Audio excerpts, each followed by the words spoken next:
Welcome to the Untold CEO. I'm your host, Zaylen Clover. Today I'm sitting down with a very special person, someone who doesn't follow normal rules of life. He's very young, he's very talented, intelligent, also energetic. He's a young founder from Latvia. Also, he is the founder of Lindra. His life story has been extreme highs, also devastating lows. He left the most prestigious school to find his own truth.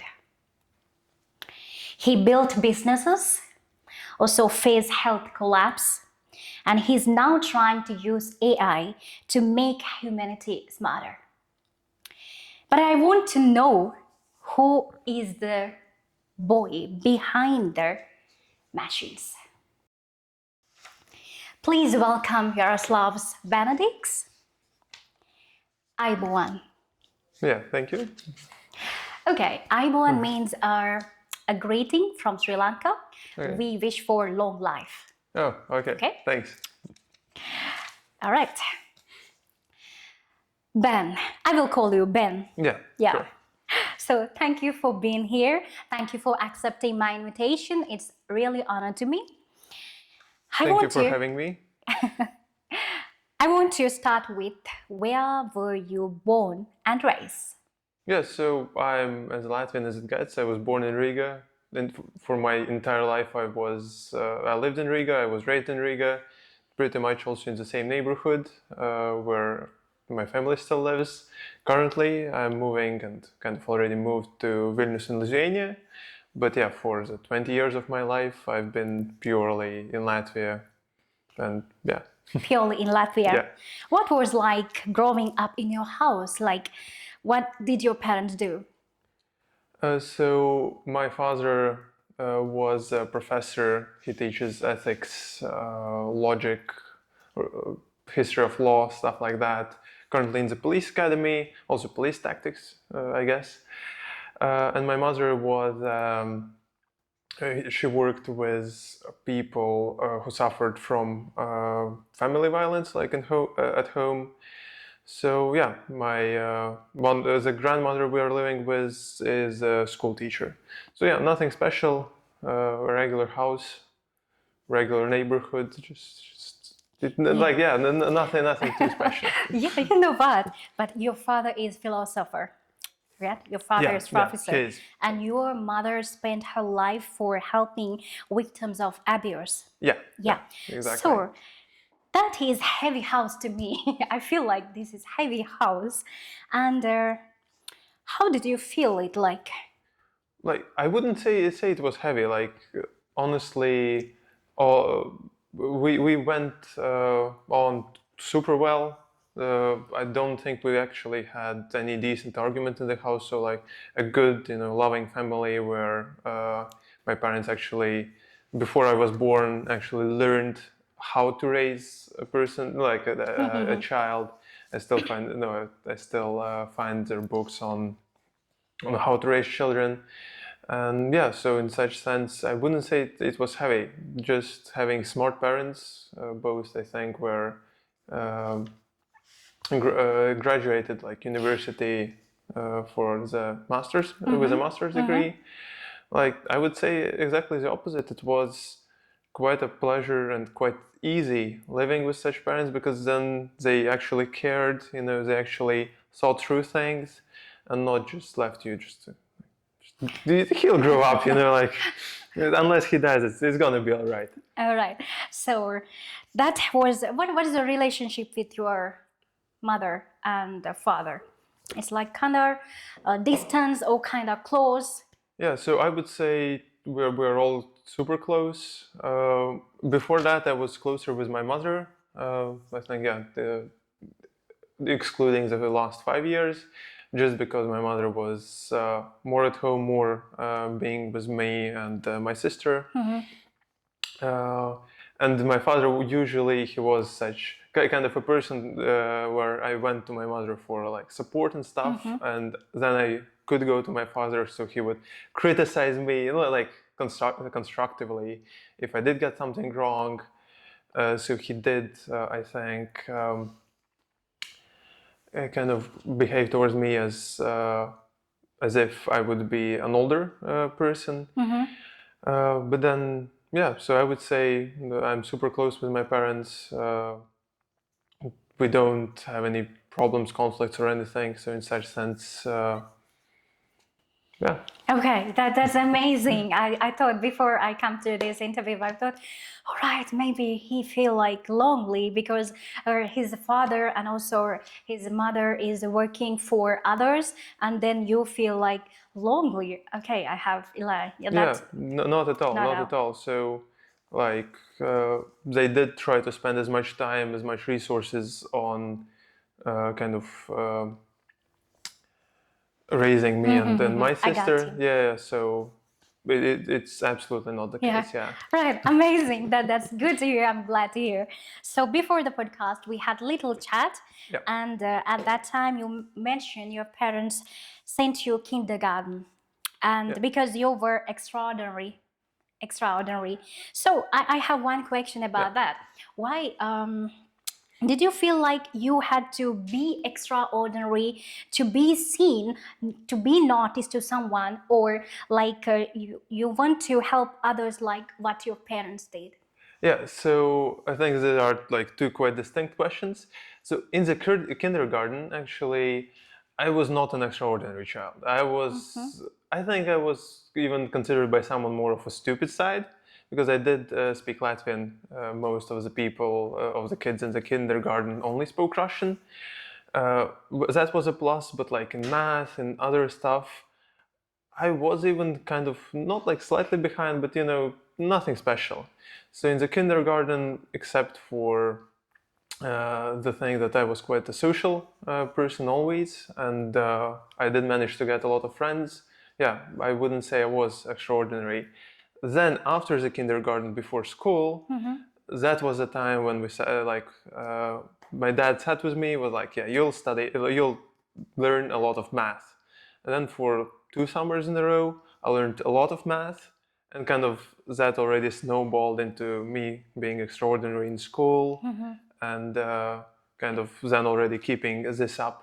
I wouldn't say I was ever forced to be extraordinary, exactly the opposite. I always tried to blend in kind of with the boys, because yeah, like I saw how you blend with the people after they come here. It's quickly you like mix up with everyone. Yeah. exactly, because I also don't see any use of walking around and like, oh yeah, I got a better grade in math than everybody else. So, like, nobody cares. You can learn from everybody, and you can learn a lot of new things. For example, before that, I didn't know how the machines look for cleaning rubies or whatever. Oh. Yeah, like really, and that's interesting. Now I'm slightly smarter. I know a bit more. Oh. Yeah, and regarding kind of helping others to do something similar to what my parents did to me, of course, there were a lot of lucky and maybe unlucky situations which led to me becoming the person I am. But yeah, like one of the goals I would have in life would be to have more people care about their kids more.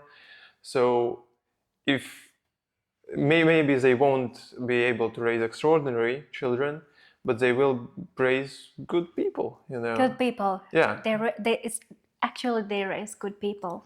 They're Like, proud of you.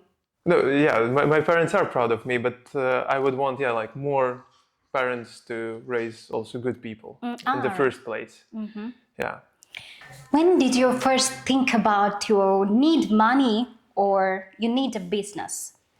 How old were you at that time? So also there are two quite different questions because you always need money, because even to go and buy an ice cream or something, it's I think I understood that quite early.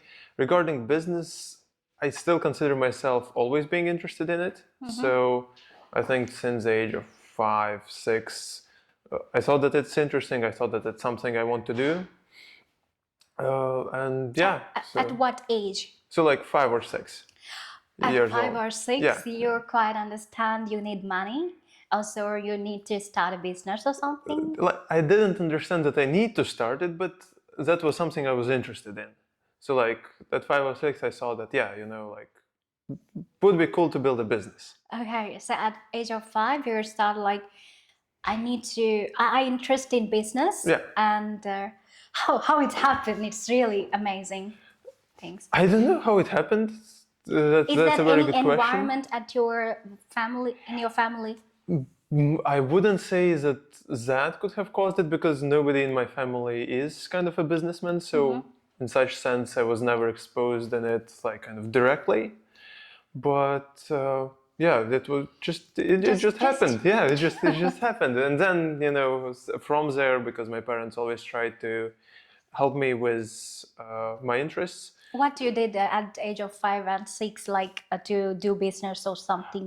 I feel- I didn't really know what it does. Like, I knew the basic concept. You buy cheap or you sell for more. Yeah. Oh my days. Yeah, and like that's basically that was it. Yeah, I did attend some like business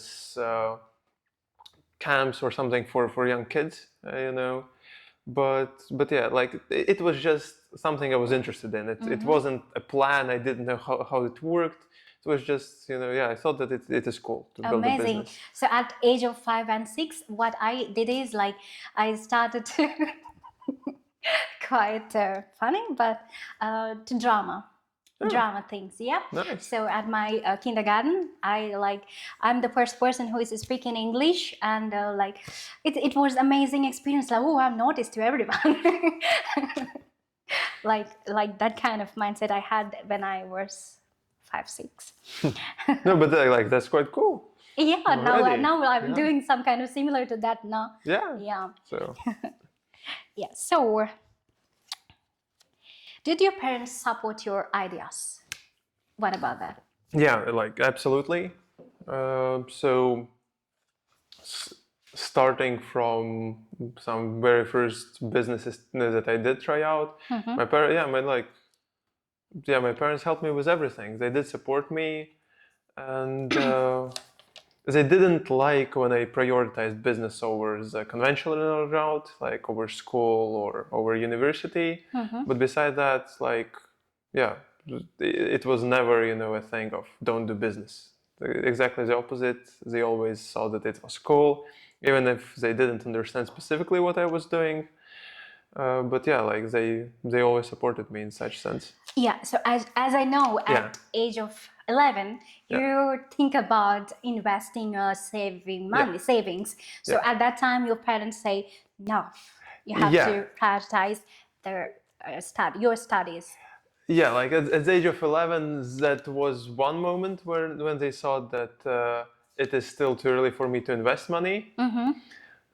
Because I did have some savings just from some presents or something.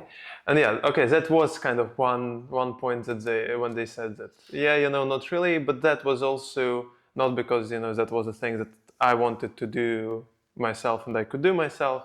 I needed them, because at the age of 11, you can't officially start investing.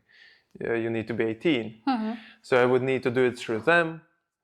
Then they didn't think that I could manage all the tax things. Like, looking back, most likely I couldn't do all the tax things, but that was more about that. It wasn't that they didn't support the idea. It was more that they were concerned that I couldn't handle all of it. That was my second question about that. So at that time, you maybe feel like your parents are controlling you, and now you feel like they're so opposite way. So am I correct? No, I wouldn't say that they were controlling me. It was more that they didn't want to get in trouble because I did something stupid. At that time also you feel the same way? Yeah, like I did. Of course, I didn't enjoy that they didn't let me invest the money, but there was pretty much nothing I could do.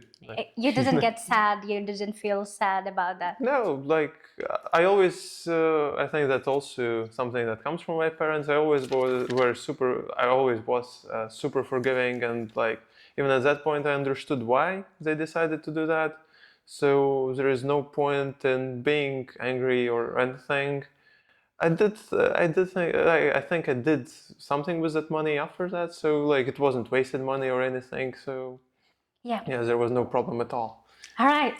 So let's talk about your first school experience. Yeah. So with my parents, it was always okay. In the like when I first went to school, or when we first thought about choosing a school, they had multiple options. Some of them closer to home, some of them further. But there was always this main idea of school is not the most important thing in life. So we would rather let you do some extracurricular activities, and the school would be just in the background. So the idea was quite simple. The closest school to the home, I went there. It was like 7 minutes by foot, so it was quite an easy choice. But then I had time and energy to do some extracurricular, like additional activities outside of school, and school was mostly just in the background. Yeah, so your first school, as I know, please correct me, as I know, your first Yeah. school, media school, is at the murder's school. Yeah. What happened? And anything related to your story or something? How did you survive as a kid? Yeah, so for me it wasn't a big problem because most of the stuff happened before I went to school, I guess before. Or like it didn't really concern me at that time. But at least by one of the medias in Latvia, it was called Murder School because out of, I think we had like 500 people in the school, and we had 4 people killed by people from our school, by our school students, which is quite a lot for Latvia because murders happen quite rarely here. Okay. And that's why in one of the articles it was even called that the murder school from the neighborhood. And like overall the school itself was kind of safe. Did you feel insecurity? No, like at that point I didn't even know, like I heard rumors about stuff happening, but I didn't know specifically. And also that was something that, for example, school teachers try to hide, because I remember we Googled the school because we wanted the photo of it to put it somewhere. Yeah, so basically, and the teachers, they tried really to hide the fact. And I remember that once I Googled like the name of the school because I needed the school photo during the IT lesson, and there was this article that the murder school, and I asked the teacher, and she was like, "Oh yeah, close it. Nothing to see here." Yeah. Really? Yeah. Oh. But overall, because the school was Russian, and okay, it wasn't kind of the problem with the language, but and the neighborhood is not kind of the best one. The school was somewhat questionable, and and that's why also everything. But as I mentioned, the accident, no, not the accident, but the killings themselves, they didn't influence me in any way or didn't affect me in any way because kind of So it's like a movie. I'm imagining some movie about that scene. Yeah, it's like movie. Okay, so let's talk more about your school journey. Like you went to the prestigious school in Latvia, and also let's talk about that. Yeah. So I studied for 6 years in the first school. I was quite all right with it. As I mentioned, school is in the background. I don't really care. It's all right. But then at one point, starting from the 7th grade, you can go to the prestigious gymnasiums, which is better. Which is considered to be better. But for me, it wasn't that straightforward. I did go to the courses which prepared you for the school. I did complete the exam, but always when I was talking with parents, they were like, just try yourself out. It's quite unlikely that you'll get in there, but think of it as an Olympiad. I thought, no problem, and I got in. Yeah, and I remember that I wasn't sure that I want to go, because that would mean that I need to spend more time on school. Also some new class, and with my class I was already quite we knew each other, and it was quite comfortable. So I always try to buy time, oh, I'll think about it. And then I remember that I came to my mom and said, I'm thinking that I won't go. I'll just stay in this school. Like, that's all right. I'll continue to do what I'm doing. To which she replied, oh, all the documents are already in that school, so you don't have a choice. But turns out it was a good decision. I met some amazing people there. The level, or the perspective from which I view the world changed, and overall, that was a great experience going to that school and meeting all those really smart people. So what is the moment you feel like the schooling things are not work for me, like I need more than that? Or It's not about I need more than that and like people who study are stupid and like I'm special. No, it was just that uh, during school, it felt kind of useless because I am super curious person. I love to learn about things. But when you complete a task which you don't need and you don't care about, the teacher doesn't need it, the teacher doesn't care about, and they're like, what am I even doing there?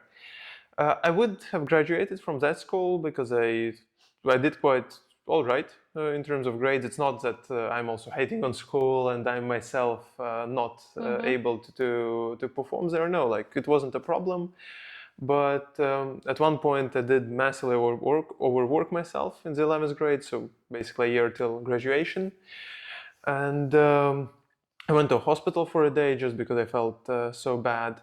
And that was a time when I thought, like the moment when I thought that, maybe I shouldn't care about the diploma from the school, just finish a regular school and just do some other stuff with the time that I had, because that was already time when I was training professionally, or semi-professionally at least, time when I was doing some business, and then it kind of even made sense for me to switch schools. So what was your real first business? I never started thinking about business age of 5, and 11 is your good age, also 15, 16. What was your real? Yeah, that's a good question. Like, I would consider it being, let me even think. I think it was like the 8th or the 9th grade. 8 or 9? Yeah, so for me it was the age of like 15, 16, probably. Yeah, something around that.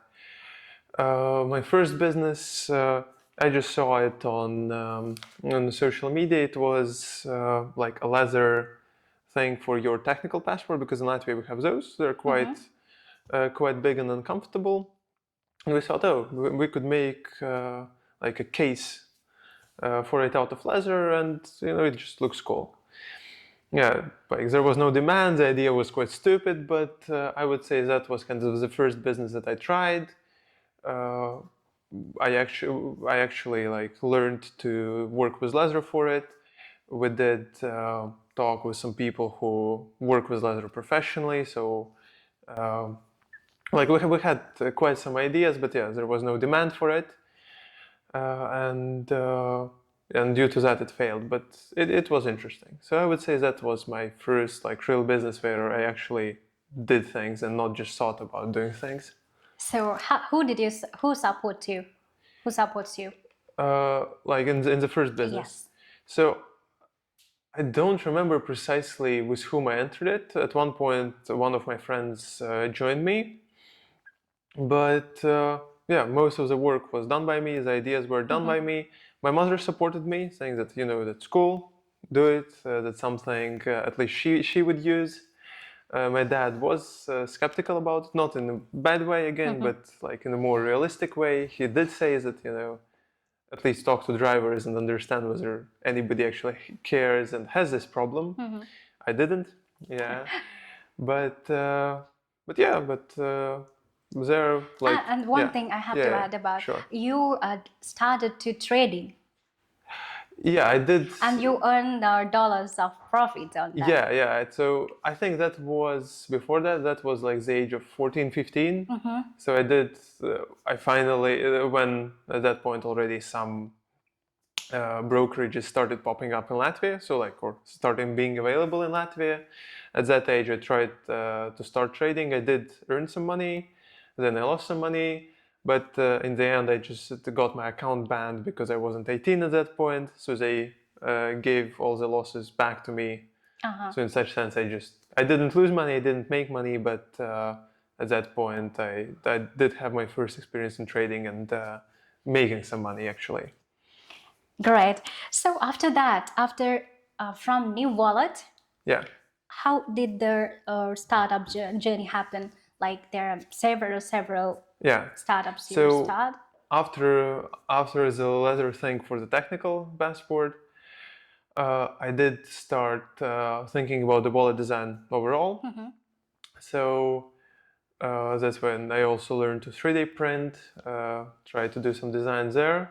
That was kind of a big one. It ate quite a lot of my time. Again, no demand. Like the idea of the wallets, they were somewhat similar to what Ridge is making, but from plastic. So it was slightly questionable, or maybe not slightly. But that was kind of the second big venture. Then I also did make some money actually just reselling supplements for friends, or like 2 friends. That was a thing. And after that, in Latvia we have a thing which is called student learning company. And there, like because to graduate from school you need to kind of have a big project. And it could be either like a research paper or such a company. So we thought, why not to make such a company? And we made a company. The original idea was also to make stickers for cards. And then I tried to make another one which would do supplements. And then we also, with the supplement company, we tried to go and actually register the supplements and everything. That turned out to be quite complex, especially because we wanted to use some ingredients which nobody in Latvia heard of. So they also told us that, it's questionable. But the student company, I think I worked on that for like a year. So at first, we started with credit card stickers and went to just regular stickers, some other smaller things. Also probably didn't make any money from that, but that was kind of a big, already more serious company for me. And then already ChatGPT 4 came out, ChatGPT 3 was available via an API, and that was a point where I decided to shift into more classical startups to build something digital.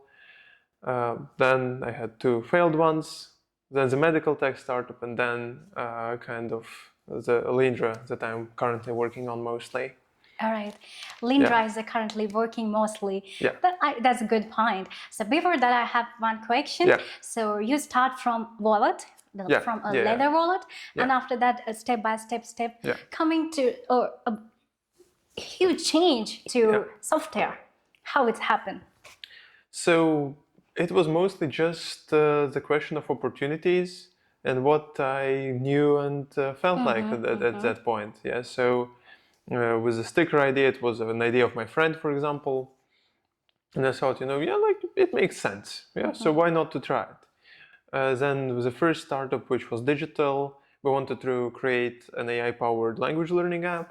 I had a friend who knew quite a few languages, but I knew some coding, so we thought, why not to try that? So that was kind of the shift, because it made a lot of sense. There was not really competition for a type of app that we wanted to make. There were similar apps, but like not specifically, as gamified and built the same way. It wasn't any like master plan or anything. It was just the question of, I tried stuff, it failed. I tried something else, it failed. I tried something else, it failed, and until it just continued until now. So until now we are doing Lindra. Yes. So the co-founder of Lindra. Yeah. Yes. So what you do here, and it's quite a different question. I mean, what you do mean, how it happened, how the startup or idea came up and everything? Yeah, so Lindra is mostly, we just teach AI to push buttons, basically. So instead of a human, you have an AI which can go through a website or a software and push buttons. That's the basic idea. So originally, how we came up with it was that in early 2025, I found the first browser agent at that point. And yeah, I just thought that it has a massive potential. So it would be cool to build something with it. Then we had one idea, we didn't really work on it because had both me and the other co-founder of Lindra, we had some other stuff happening. So who is a trusted person right now in your life to do that kind of things, to support you? Trusted who supports me in building startups? Yeah. I would say everybody. So all of the close people that I have, they are supporting me in different ways. If you mean that. I mean, I heard something about team. Yeah. That person told me, if you need to build a good startup, if you need to build a good business, you should have you must have some people around you, best people, a good team. Do you have that? Yeah, absolutely. So with Lindra, there are three of us. So a good friend of mine, Victor, who is a developer, and he was kind of the original person with whom we discussed building something with browser agents. And then we went to a hackathon in Vilnius, in Lithuania. And that's how we met our third or the second, it depends on how you count, co-founder, a guy from Finland. And I would say, we somehow clicked, and now what we do have is a great team. So, yeah. So I'm sorry to ask this about your mother. So at 15, your mother passed away. Yes. So is that change your life? Yeah, like absolutely. That was the time of COVID, so that alone was already quite a big shake-up of everything, because the education was online, everything was online. But yeah, so at that point she did get leukemia, and even though it was spotted early, it was quite a difficult case, and she didn't make it. In terms of how it changed my life, drastically. So I became closer with my father. At that point, of course, I did fall into quite a deep depression for quite some time. But that's something that pushed me to be more independent. That also kind of showed me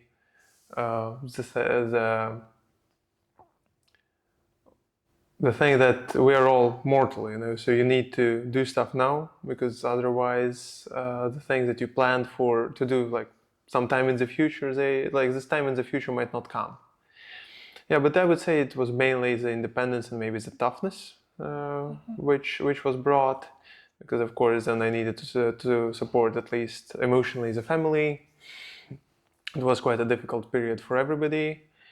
But yeah, so these are most likely the main takeaways of that. Okay. I would love to hear more about, you talk about depression. Yeah. So I would say so that period was kind of one of the more difficult ones. So how did you know about I have depression? So I need to go so that's for a doctor. as a psychologist told me, because before that already I was talking to a psychologist. Why you talk to psychologist? Actually, that is a good question. So the first girlfriend that I had, I do have some like kind of not traumas before that, but still I'm quite a difficult person. And she said, "Oh, you're so like insert something emotional and stable or whatever.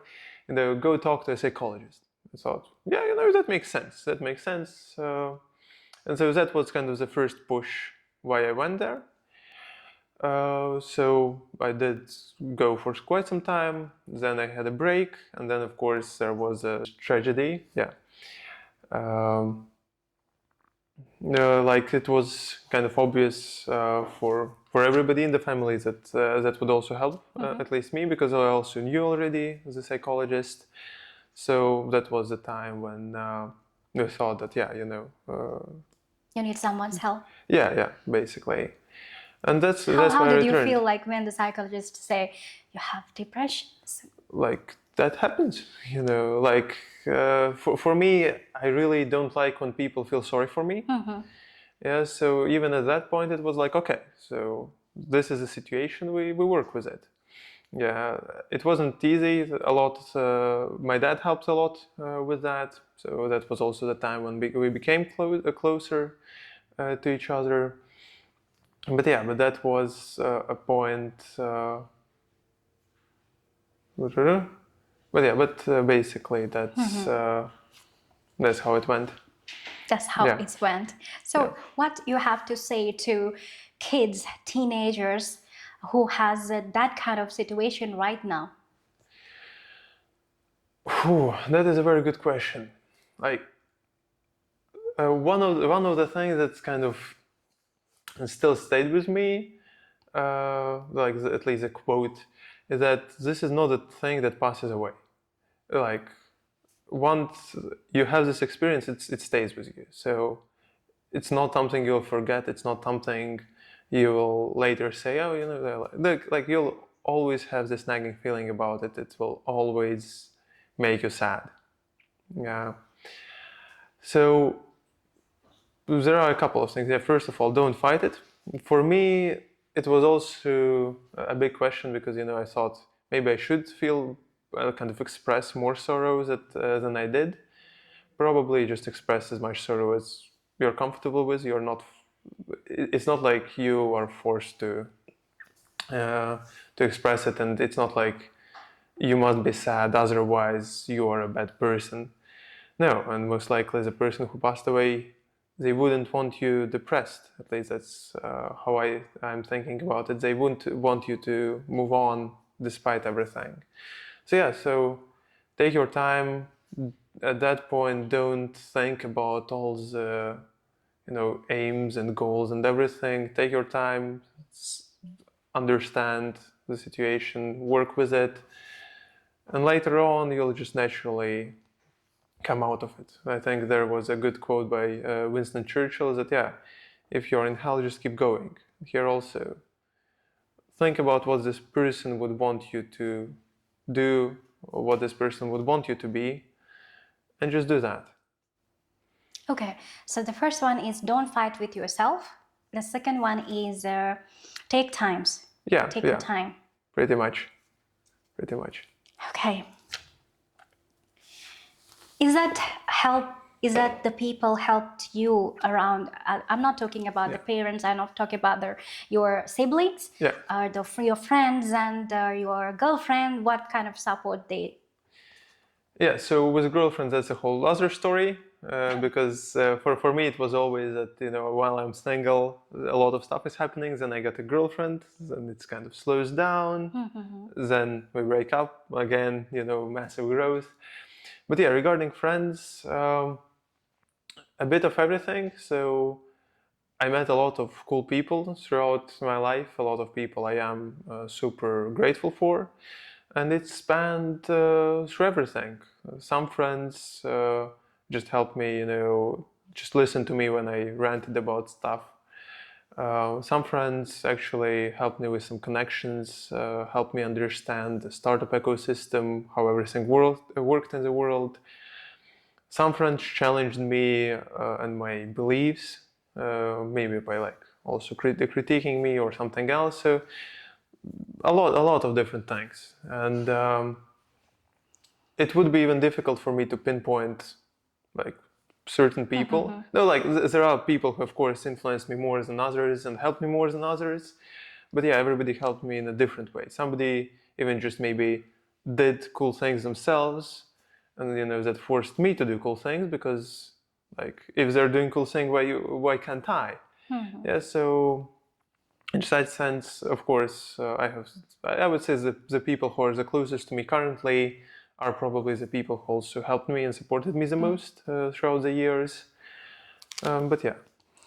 Yeah, I could remember something. Bad times should come to understand the people, to identify the people. Yeah, that's also true. Yeah. That's also true.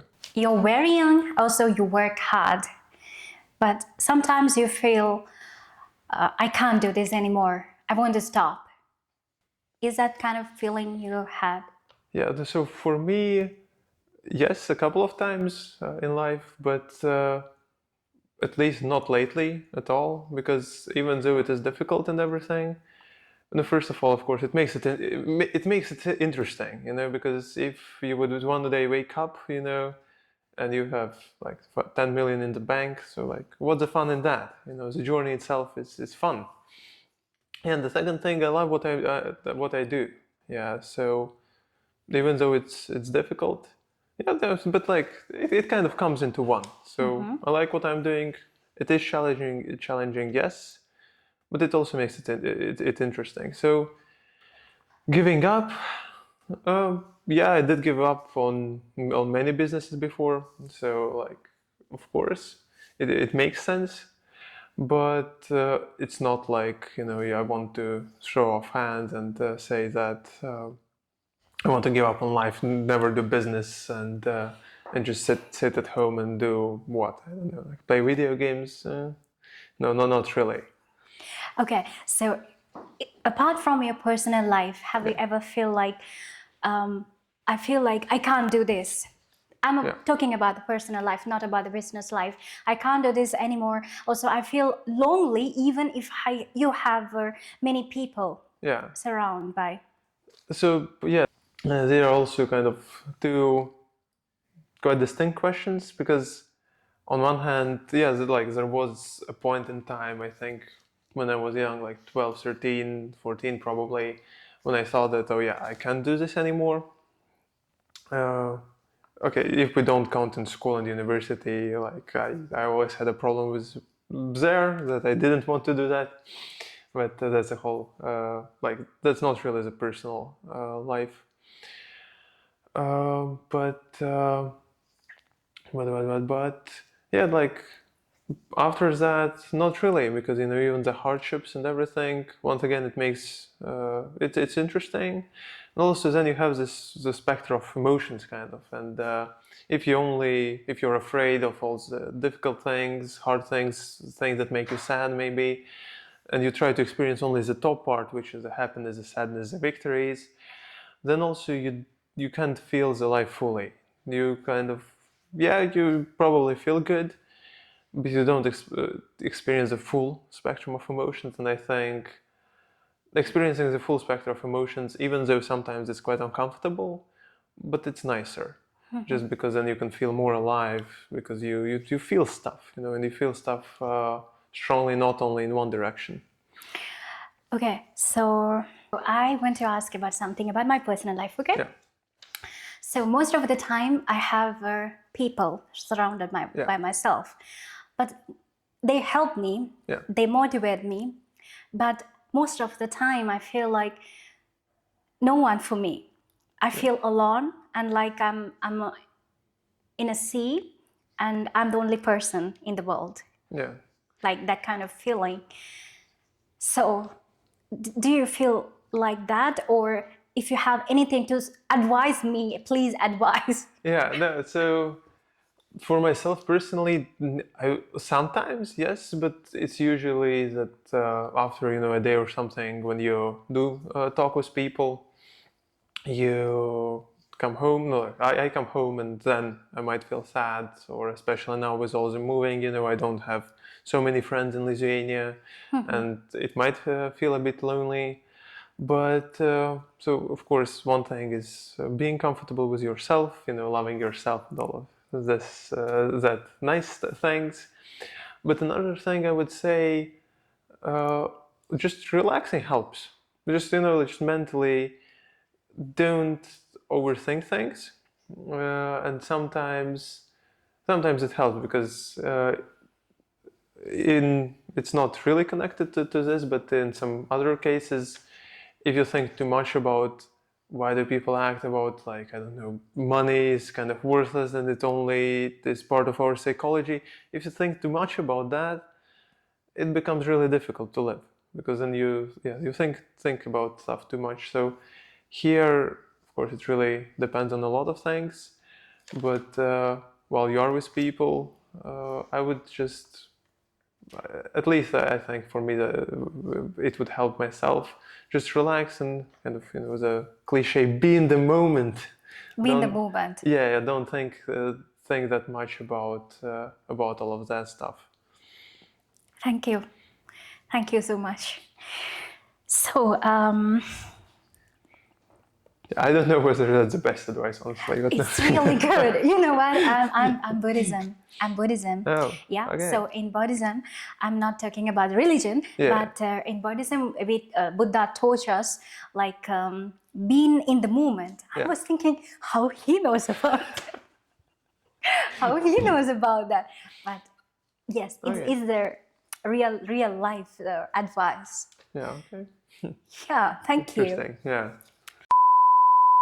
So, if 14 years old kid comes to you, like me, and ask from you some advice about his life, that person's life, or anything, some advice, what would it be? Okay, so not so long ago, I met a guy who's 30, and with him it was a super interesting experience for me, because for myself I always think like, okay, I'm doing so much while I'm young, and it will continue throughout the years, and like, how can I be potentially even unsuccessful when I'm older? And I met a guy who was a rising star when he was younger, but then it kind of he settled down, and now he's living your average life. And I asked him he gave me some advice how not to get into the same situation. And his advice were, first of all, don't chase women, don't go into politics, and don't try to save the world until you have resources to do that. So for a 14-year-old boy, I would say, three things. Politics, not really, but don't chase women still, because that does take quite a lot of time that you can spend in some other places. Don't try to save the world and other people until you have the resources to do that. I don't say that helping is not good and don't help others, but be somewhat cautious about that. And even like myself, I want to help people, but I need to realize that if I will work like in soup kitchen all the time, I won't have time to increase my resources to then help people better. So what was the name for the thing? I think it was like something Sam Bankman-Fried, actually, SBF talked about it a lot. But basically the idea is that at first you need to increase your resources, because then when you help, you have a much larger impact than at first. And the third thing would be, don't listen that much to society, because still, if I wouldn't listen, I would be in a better position than I am, because of course, because first of all, we're all different, and if you're extraordinary, the society won't give the advice that will help you. They'll give the advice you'll receive, and kind of the pressure you'll receive would be the same as towards like a normal person. If you know that you're special, you want to do cool things, you can do cool things, just do cool things and don't care about what others think. It's about everything, business, relationships, everything, because dropping out of university or school, because like for example for me, transferring to a normal school after the best one in the country, a lot of people didn't get it. A lot of people critiqued me for that, because like, are you stupid? You are in a good school, why would you go?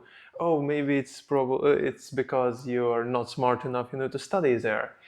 Or everybody says, of course, get a girlfriend. Yeah. And maybe you don't have time for that. You don't want to spend time on that. You're not mature enough to have a proper relationship. Don't do that then. Yeah. Or, for example, another thing that I still super enjoy was one of the guys had a phrase about me that I'll never make any money from a legal business. Okay. Yeah. He said that like a couple of years ago. And I thought, damn, because before that, like all my businesses failed. I failed miserably. I had thousands of people, reading about my failures and kind of saying how shitty of a person I am, how unprofessional I am.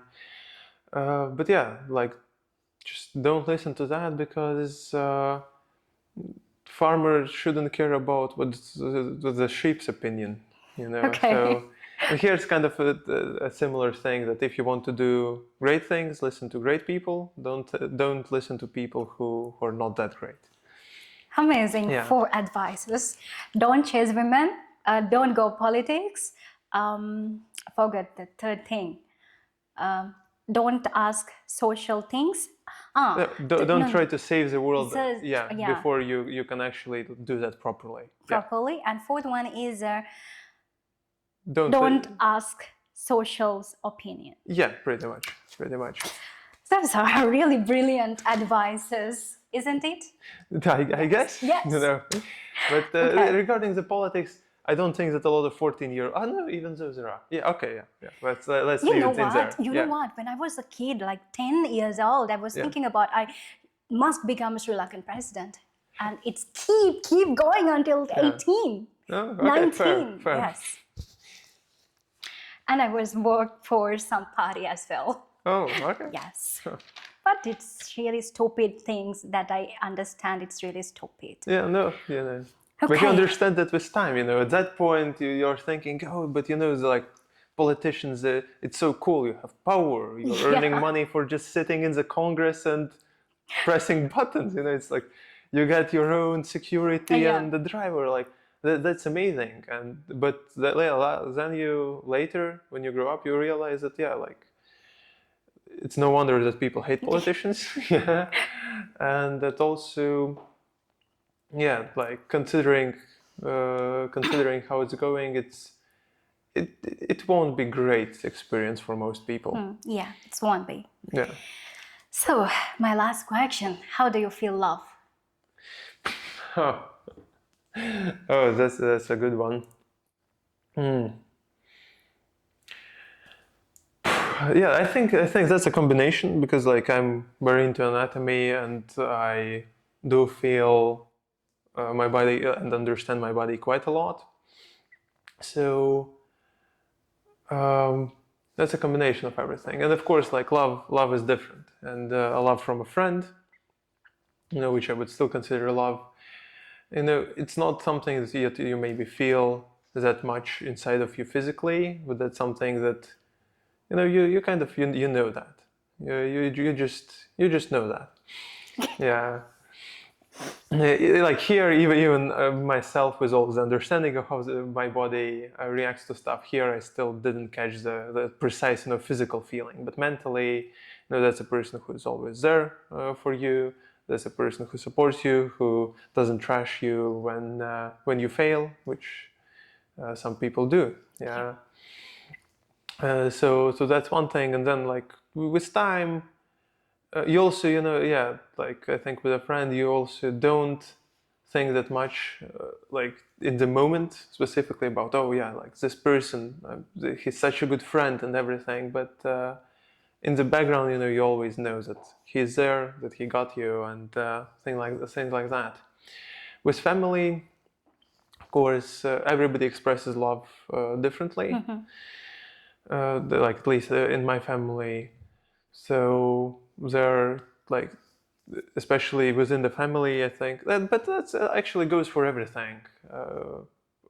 Every people express love differently, and yeah, I feel love, but it's how I feel love towards other people. But like, yeah, for me it's warmth and understanding of the fact like of the other person being there, expressing love towards me, and kind of that would be there. Like in terms of relationships, I would say love there, like towards girls, a combination of physical things with all the hormones and everything.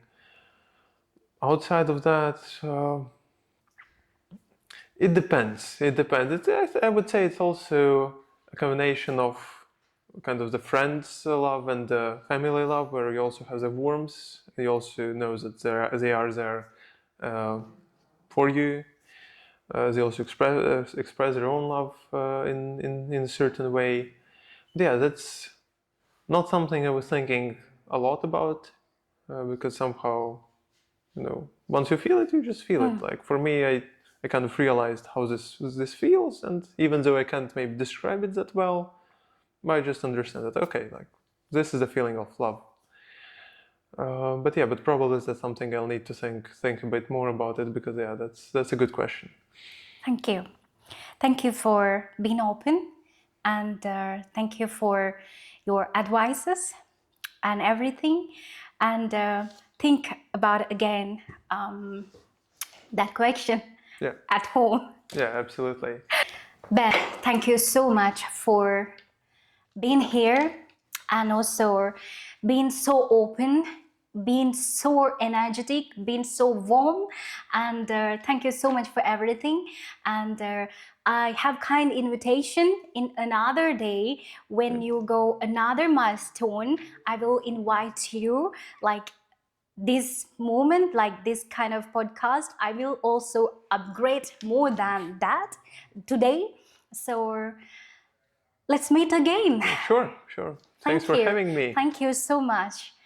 Jaroslavs, you spent your life trying to biohack your brain and do something in your life more than others do.